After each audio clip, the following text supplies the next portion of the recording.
Dear students, this is the fifth video of the chapter Constitutional Design. So far we discussed that how Constitution was made in India, and thereafter we also discussed the role of guiding philosophy towards the Indian Constitution. We discussed the concept of preamble, that why preamble is very important and why it was introduced in the Constitution and with what objective it was laid down in the Constitution. We'll have to understand the fact very clearly that the preamble is the mirror of the Constitution because it contains several important elements or important values that are very important for running any government. So the preamble is going to include these 8 elements, and each and every element is very important because it reflects the vision of the government and vision of the country. So we are going to discuss one by one each and every element that has been mentioned here, and after that we'll be in a position to understand the core element or the core values of the Indian Constitution. Now, 8 different elements has been mentioned, and we are going to discuss each and every element in detail. Now, here, first element is written here, it is sovereign. So, what is sovereign? Sovereign means a country is independent in its internal matter as well as on the external matter. It means that a country is free to take decision on the domestic front, and it is also free to take decision regarding its foreign policy. India is free to make any program, any policy of its choice, and for that it needs no permission from any other country. Similarly, if India wants to maintain good relationship with any other country like Pakistan, like China, or like Sri Lanka, like Bhutan, no other country can compel India to act as per their wish. So India is free on both the fronts, at the domestic level also and at the international level also. So that is why it is a sovereign country. It is free country. It is free to take decision. No? Thereafter, now another word is mentioned here. It is another element that is very important, and the element is socialist. So what is socialist? It tells that the wealth or the resources of India should not be concentrated in few hands only.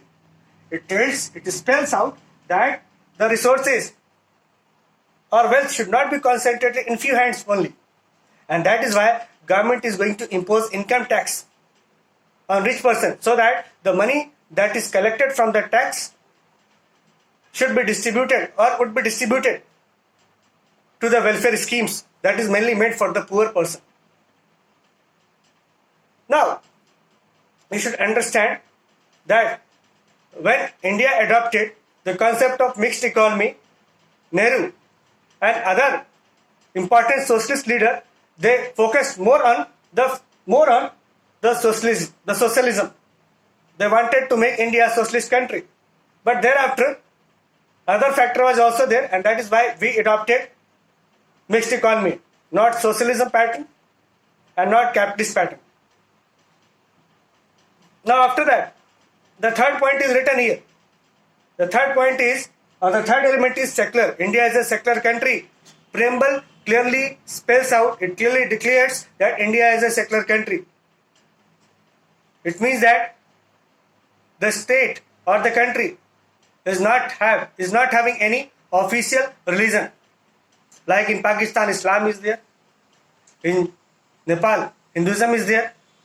But in India, we adopted secularism. We decided to be a secular state, so that the state should not interfere in the religious matter. Because India is known for the multi-religious country, is known as the multi-religious country. So in order to avert any tension, in order to stop any conflict, this decision was taken that India would be a secular country. Now, thereafter, the fourth one is democratic country. We all know that India is a democratic country. It means that here we are going to choose our representative, and that representative is going to work on our behalf. We already discussed in chapter number 2 what is democracy and why democracy, and in that chapter we already discussed the core values of democracy. So the word democracy is a very valuable word that is mentioned in the preamble, and it spells out, it clearly declares that India is a democratic country and India will act as per the democratic values. After that, fifth is written that India would be a republic. Here you'll have to understand that a republic means that a head of the state or head of the country would be elected representative, would be elected person. Like in India, India is a republic country. Why? Because our president is the elected one. He is going to get elected by the representatives. But in Britain, the Queen, as she is the head of the country, she is not the elected one. So we can't tell Britain as a republic country, but we can easily tell that India is a republic country because here head of the state is an elected person. Another concept that is very, very important, it is liberty. In other words, it is also often termed as freedom. So it is very important to get to work in a free atmosphere. Freedom from fear, freedom from any kind of suspicion, freedom from atrocities, freedom from exploitation. So here you have to understand liberty is the most important core values of the preamble that has been given here. Next one is equality. Equality in terms of law. Law should treat everyone equally. Whether the person is rich one or poor one, he should be treated alike by the law. So here the concept is equality. Here it is clearly going to denote that everyone is equal in the eyes of law, in the eyes of constitution. Last one is fraternity. Fraternity tells us that we should live like a family. The preamble clearly declares that India is known for the diversity and all the people are living together and all are enjoying their festival, their culture together because they are living like a family. So here fraternity means brotherhood. So they are promoting the idea of brotherhood. So basically we discussed these are the core values of the constitution, and it is written only in the very first page of the constitution with the heading preamble. So basically preamble is going to tell you the importance of these core values that are very important for leading a good life in a democratic country like India. So we'll have to understand that preamble is the introductory part. It is also known as mirror of the constitution because it reflects the basic guidelines or basic ideas or the core values of the constitution, and it contains certain important elements also that we have discussed. So we have to understand this is very, very important topic that you need to understand. Now we are going to reconnect to the first topic. We started our discussion from the constitutional arrangement of South Africa.